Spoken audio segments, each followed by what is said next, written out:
Hello everyone, welcome you all. In this video, I'm going to give you the introduction about mobile testing and Appium tool. So first of all, let us understand why the mobile phone is very much required in the today's world, and then why we need to conduct testing on mobile applications, and what is the importance of Appium tool, and what are the advantages we have with Appium tool. We'll discuss. So the first thing is, what is the importance of mobile phone? So let us see a few scenarios here.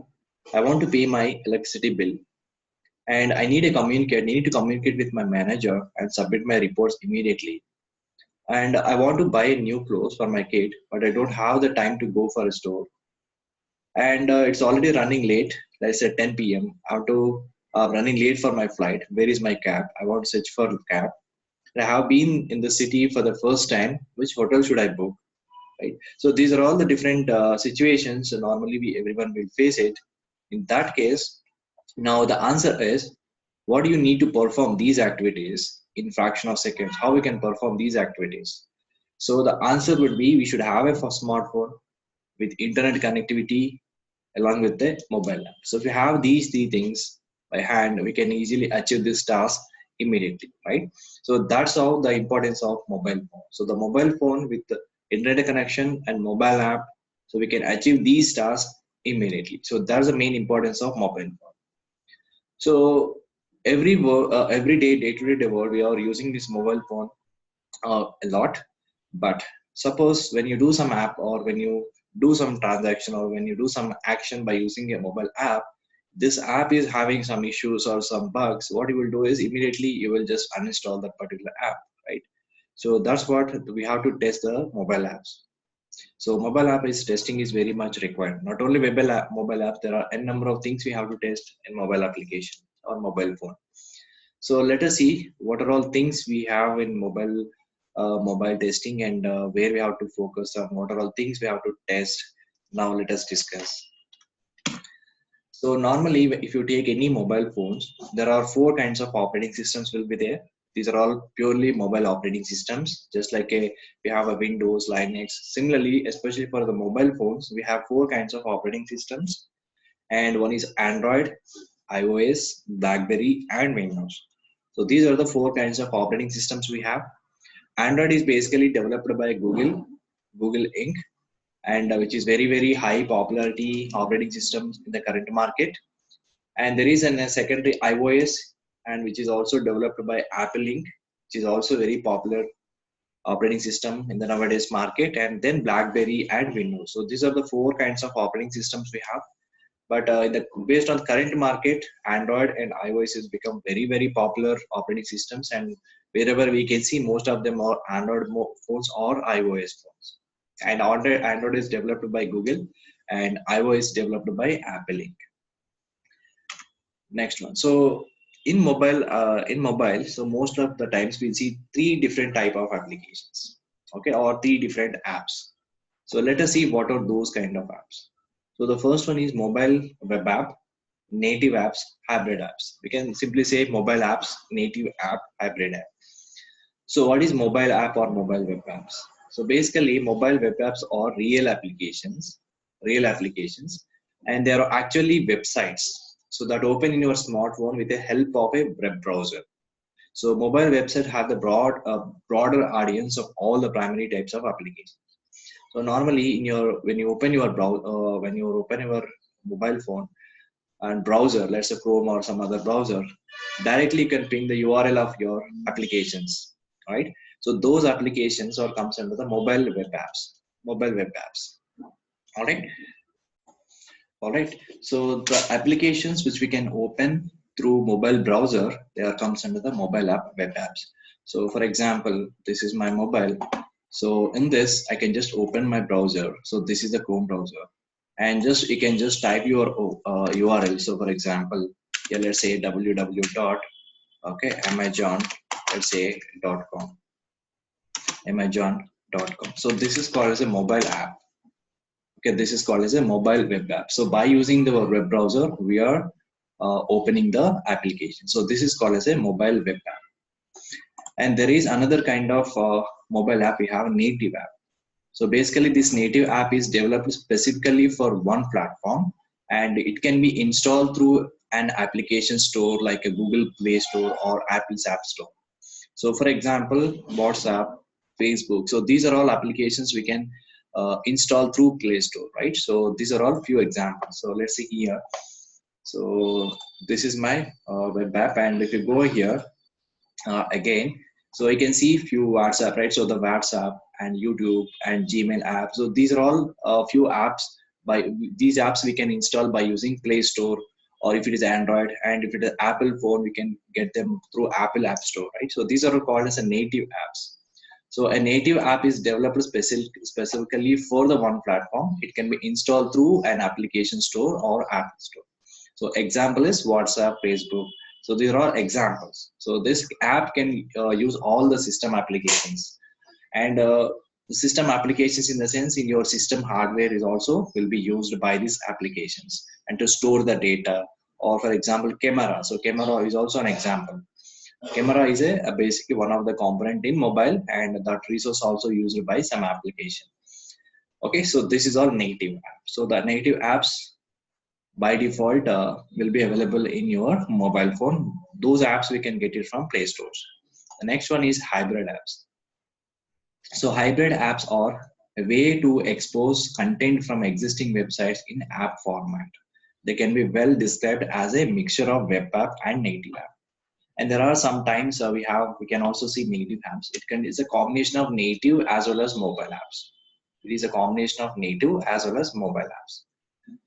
Okay, and these are the three types of mobile apps we have: mobile, web apps, native app, and then hybrid app. Now let's move on. So what are the different tools available in the market to test the mobile apps? So we have n number of tools are there, and these are the very famous tools I have listed out. And Appium is one of the popular tool, and then Selenium, iOS driver, Calabash, MoneyTap, okay, and Frank, and Keep It Functional, and Keep, and Robotium. So these are the different tools available in the market to perform the mobile app testing. Now again, so every tool is having its own advantages and disadvantages, but based upon our requirement, we have to choose a proper tool. So basically these requirements are divided into 4 categories. Okay, so what are those requirements? Every tester or company requirement will be 4 categories. One is I as a user, right? So when I test my mobile application or mobile app, I don't want to change any source code of the app. Like application source code should not be modified for the test automation. So that's a main requirement. When I do some automation testing on web application, mobile apps, I don't want to change any source code. That's my first requirement. And the second requirement is when I create my test cases, should be able to run by using simulators, emulators, and real devices. So basically simulators or emulators are the virtual devices. They are not real devices. And real devices in the sense the real mobile phones. Okay, I'll talk about this in detail in the coming slides. So whatever automation tests I have created should be able to run on simulators, emulators, and real devices. Okay, that's one other requirement. And the other requirement is test should be written using either one of the programming language like Java or any other test automation frameworks. And it should also have the large open source community, okay, to continuous maintenance and supporting. So these are 4 requirements from as a user perspective or user point of view. I am expecting these 4 requirements. And if you see multiple tools, like especially for Appium, iOS driver, and Calabash. So let's take 3 popular tools in the market.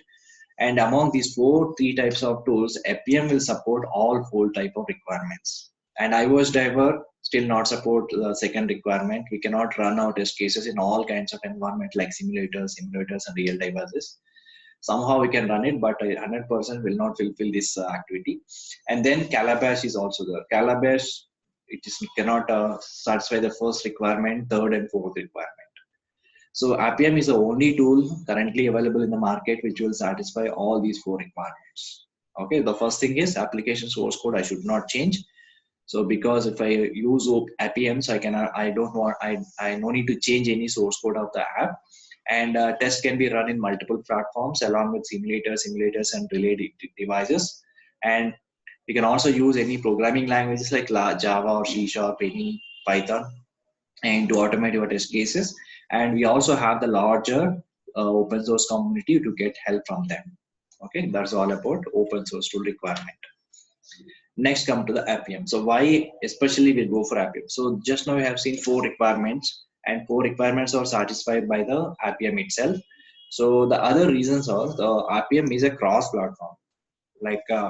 So Appium can be used to test Android applications and iOS applications, all native, hybrid, as well as web app applications. So that's a major reason to go for Appium, and mostly this is an open source tool and allows you to communicate with other apps like WhatsApp, okay, or Facebook or Gmail app. So any other apps we can easily communicate, okay, but most of the tools those doesn't support these kind of tools, and no pre-compilation of your app is required, and support for built-in app like alarm. These are all built-in apps: alarm, phone, calendar. So these are all built-in apps, means as soon as you bought your mobile phone, by default you got these apps. You don't need to install them by using App Store or any other sources. So these are all comes under the built-in apps, and any WebDriver compatible language is supported. So basically we have to use WebDriver bindings along with this Appium. So whatever WebDriver bindings are available as of now, like Java, C Sharp, Ruby, C, and everything. So these languages we can still support using Appium along with the Appium. So these are the major advantages of Appium. So next one, what are the limitations of Appium? So normally, especially for Android operating system, there is no support for less than 7, API level less than 17. So for Android version 4.1, greater than 4.1, Android version greater than 4.1, only we can automate mobile apps. On only that particular operating system, we can automate your test cases by using Appium. So API level should not be less than 17, and there is no support for API level less than 17, and Android version greater than 4.1 only we have to go, and less than 4.1 we don't have anything. So if your mobile having less than 17, then we need to go for any Selenium. So script execution is very slow on iOS platform and Android virtual devices, and no support for toast messages, but we can handle this in another way, and no parallel execution directly, but we can achieve this by handling SaaS labs. So even though we have some limitations, we can just overcome them by using any other third-party tools. So these are the few limitations of Appium.